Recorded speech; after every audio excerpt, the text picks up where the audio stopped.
Mr. President, Senator Brinks offers Senate Concurrent Resolution Number 13, a concurrent resolution of tribute offered as a memorial for R. Robert Geake, former member of the Senate and House of Representatives. Whereas the members of the legislature were greatly saddened to learn of the passing of Robert Geake. In his 26 years as a legislator, Robert Geake served the people of northwestern Wayne County with quiet dedication. Recognized as a statesman for his steady approach, thoughtful leadership, and deep intellect, he will long serve as a model of public service in the state of Michigan. Whereas Robert Geake was born on October 26, 1936 in Detroit and grew up in Ferndale. He pursued higher education at the University of Michigan, earning a bachelor's degree in special education, a master's degree in guidance and counseling, and a doctoral degree in education and psychology. During this time, Robert Geake met Carol Lynn Renz, whom he would marry in 1962. Prior to his service in the legislature, Robert Geake worked as a coordinator of child development research at the Edison Institute in Dearborn, director of psychology at Plymouth State Home and Training School under the Michigan Department of Mental Health, and an adjunct assistant professor at Madonna College in Livonia, while also maintaining a private practice in educational psychology in Northville. He was elected to the Board of Trustees for Schoolcraft Community College in 1969, and later elected chairman of the board. And whereas Robert Geake began his lengthy service in the Michigan legislature following his election to the House of Representatives in 1972. In the House, he served on the committees on civil rights, education, elections, mental health, and youth care, and was named minority vice chair of the Committee on Public Health. During his tenure in that chamber, he served the people of the 35th District, which included the city of Livonia, part of the city of Northville, and surrounding areas. And whereas Robert Geake won a special election to fill the vacant 14th Senate District in March 1977, he went on to be re-elected for 5 full terms, representing the 14th District, then the 6th District, and finally the 9th District, which included at various times the cities of Livonia, Northville, Plymouth, and Westland, and the townships of Canton, Northville, Plymouth, and Redford. During his time in the Senate, Robert Geake served on many committees. He was a member of the committees on college and universities, education, energy, families, mental health and human services, health, social services and retirement, judiciary, labor, public and mental health, school finance reform, Senate business, and tourist industry relations, as well as the Sentencing Guidelines Commission, the Legislative Council, and the Senate Fiscal Agency Governing Board. Robert Geake was named Majority Vice Chair of the Committee on Family Law, Criminal Law, and Corrections, later Family Law, Mental Health, and Corrections, and the Committee on Human Resources and Senior Citizens, and he chaired the Committee on Senior Citizens and Social Services and the Legislative Retirement Board. And whereas in addition to his work on these varied committees and boards, he was an important member of the Senate Committee on Appropriations, at times known as the Committee on Appropriations and Retirement, rising to become Majority Vice Chair in 1984, a position he would hold through the end of his tenure. In his work on appropriations, Robert Geake served as a member of the Automatic Data Processing, Higher Education, and State Police and Military Affairs subcommittees, as Majority Vice Chair of the Corrections and Regulatory subcommittees, and as chair of the subcommittees on Community Health, the Family Independence Agency, Mental Health, and Social Services. He was additionally a member of the Joint Capital Outlay Subcommittee.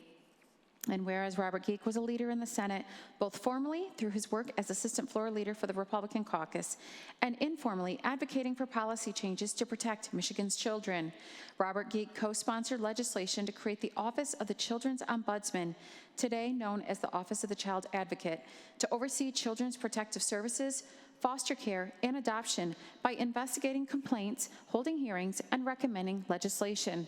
He also led an effort to reform the friend of the court system, chairing a subcommittee that studied the issue and produced recommendations, and then sponsoring legislation to create a citizen friend of the court advisory committee in each county.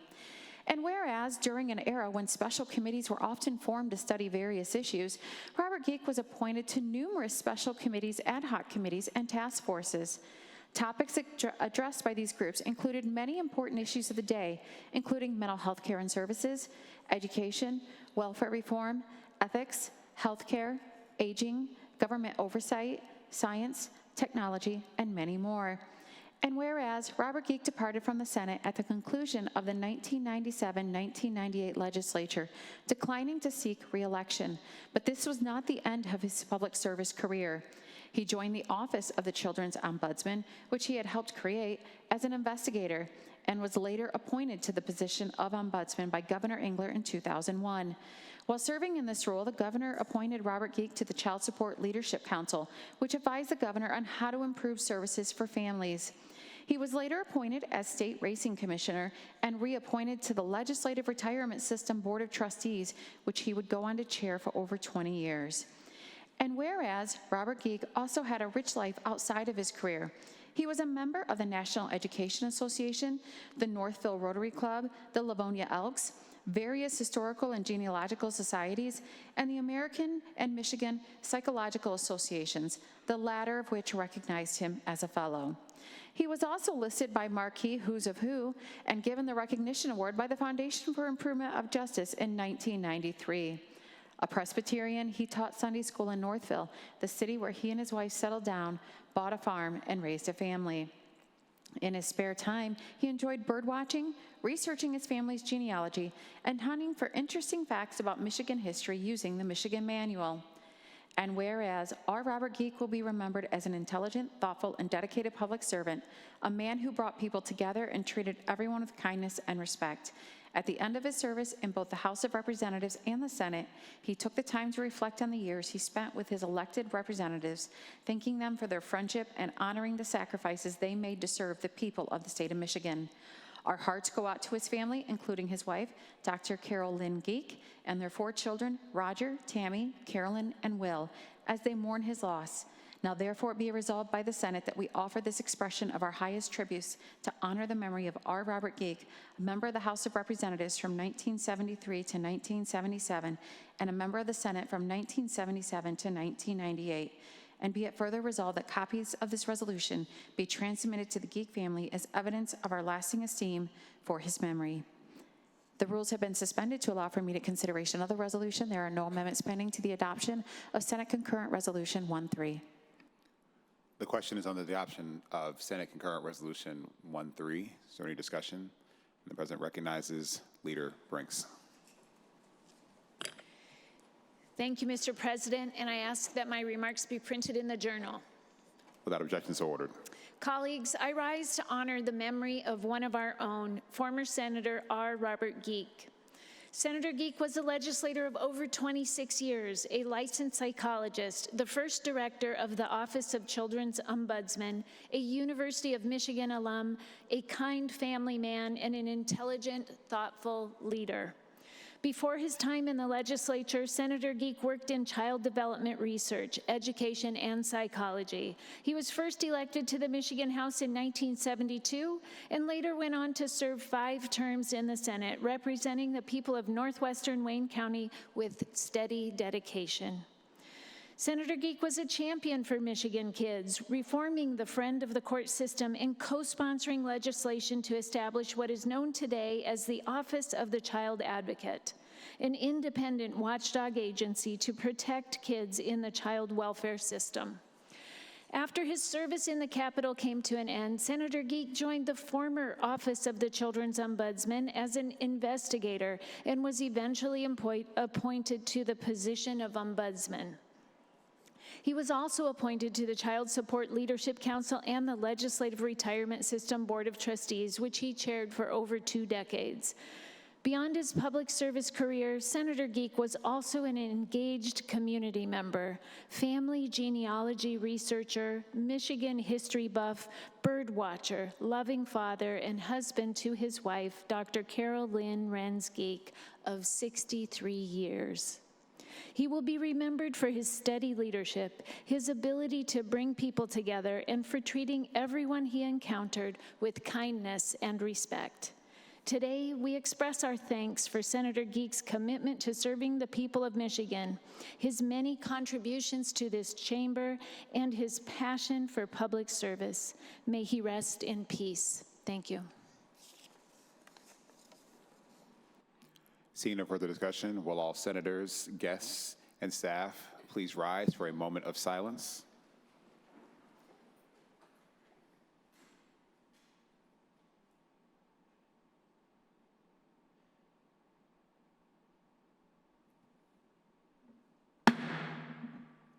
All those in favor of the memorial resolution will remain standing. The resolution is adopted. Will the family of Senator Geake, who has joined us in the West Gallery, please be recognized? His wife Carol, son Will, granddaughters Lillian and Willa, and former staff members Nancy and Deb. Welcome back here to the Michigan Senate.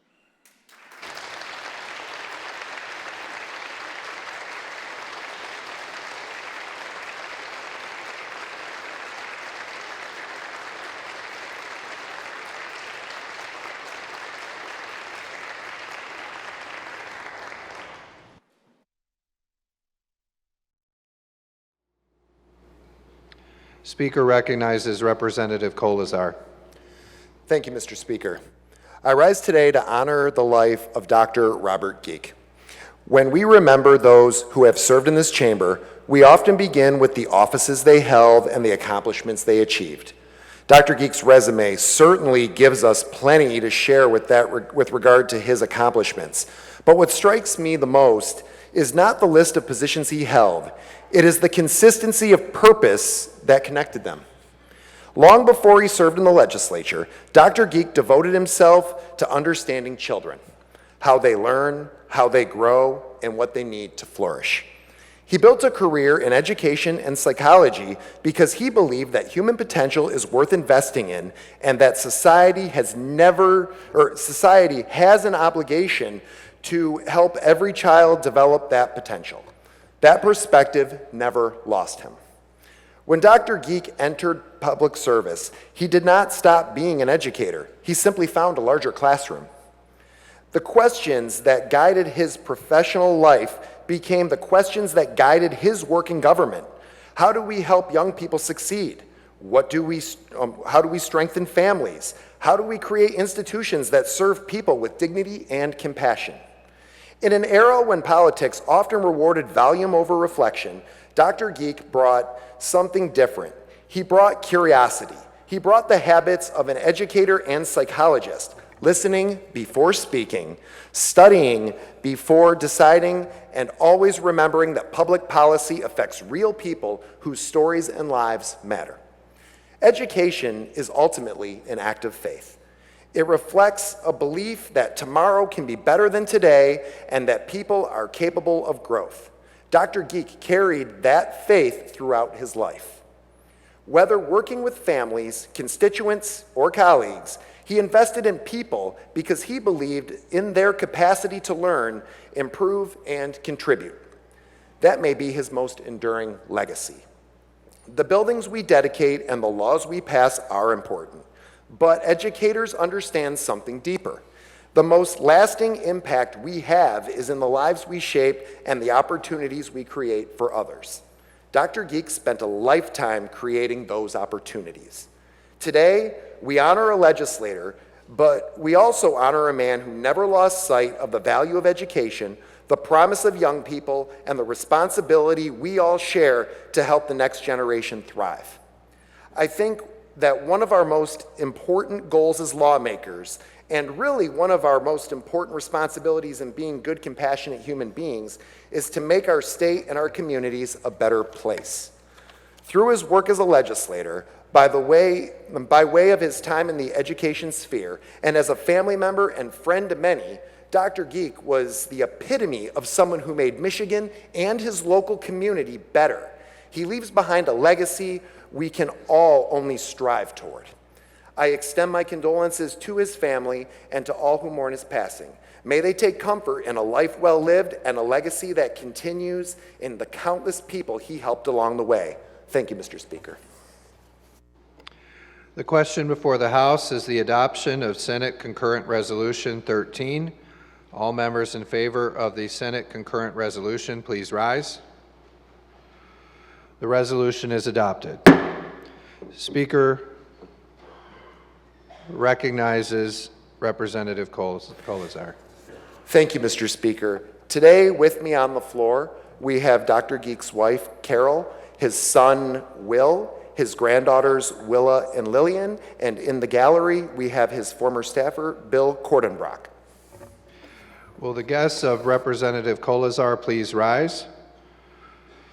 Thank you for sharing in Senator Geake's service to the state of Michigan, and welcome to the House of Representatives.